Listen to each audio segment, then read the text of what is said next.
This is Optimal Startup Daily, episode 19, Tips for Staying Sane When Working from Home by Schroeder-Gardner of MakingSenseOfSense.com. And I am your host and narrator. My name is Dan, and I'm here every single day reading to you from some of the best blogs on entrepreneurship.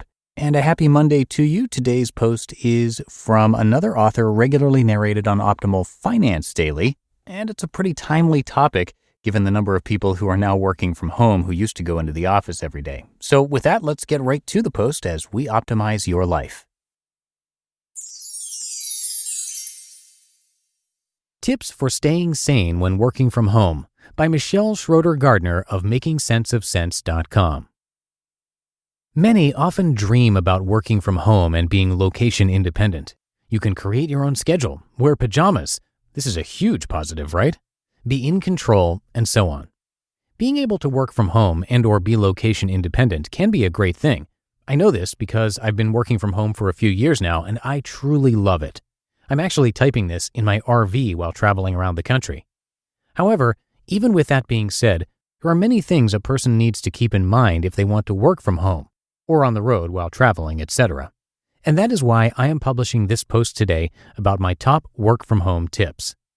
I know several people who have tried working from home only to find that they have a hard time getting anything done. While I'm not one of those people, I love working from home, I know there are certain things that may hold you back if you're not careful. This is why it's important to realize that working from home doesn't mean you're retired. You still have work that needs to be completed and you still have to earn a living.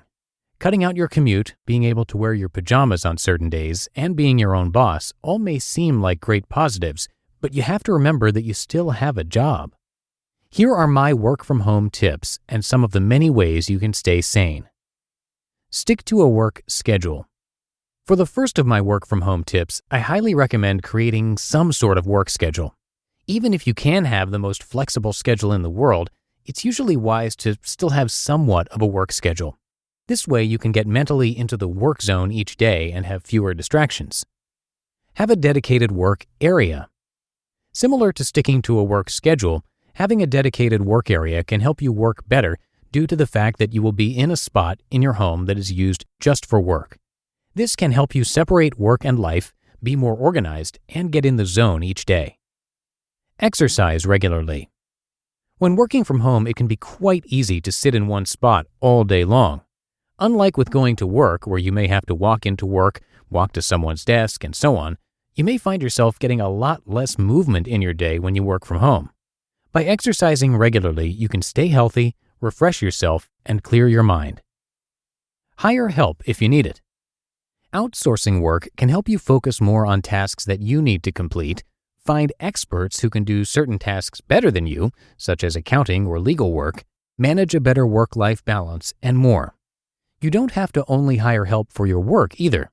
You can hire help for both work and home life. This could mean finding a virtual assistant, a nanny, a housekeeper, and so on. Cut out distractions.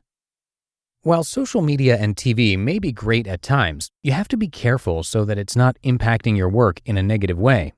Working from home means that no one is watching over your shoulder, which may lead to you being more distracted. Due to this, it's always a good idea to cut out things such as social media, TV, and so on while you are working so that you can be more efficient with your time. Socialize with others. Working from home can sometimes make a person feel a little lonely. You don't have the normal socialization that you may receive when you go into an office, which may make a person feel like they are cut off from the world.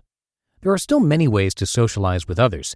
You could join a club, hang out with friends, call coworkers, or even work in a shared space with small business owners. Don't run errands for others all day long. There's a common myth that people who work from home don't actually do anything all day. This sometimes leads to friends and family members asking for favors from those who work from home. Many of my online work friends are constantly asked to babysit, run errands, and so on from others. While the occasional favor may not be so bad, of course, usually favors of those who work from home start with, "I know you have nothing to do today, so will you?" If you have the time and you want to, by all means say yes to every favor, but I believe you need to be realistic, and this is one of my important work-from-home tips. Running errands all day for others can prevent you from completing work, and it can also cost you money. Take breaks. This may not apply to all work-from-home jobs, but for many, working from home means that you may have somewhat of a flexible schedule. So as long as you get your work done, you can most likely take any breaks that you think you deserve or need. This is something I highly recommend everyone who works from home do. A break can help you feel more refreshed so that you can work better. Whenever I am feeling stuck with work, I always take a break, and that almost always helps. Have fun. In the end, you need to remember to have fun, and this is one of my top work-from-home tips. Spend more time with your family, be successful with your career choice, do things that you've always wanted to do, and more. You just listened to the post titled Tips for Staying Sane When Working From Home by Michelle Schroeder-Gardner of MakingSenseOfSense.com. And thank you to Michelle, who created Making Sense of Sense to keep track of her financial progress, to help readers improve their finances, and help her own personal finances. As just one example, due to this, she was able to pay off $38,000 in student loans in 7 months. She lived in an RV touring North America and now lives on a sailboat. She and her husband sold their house and became full-time travelers.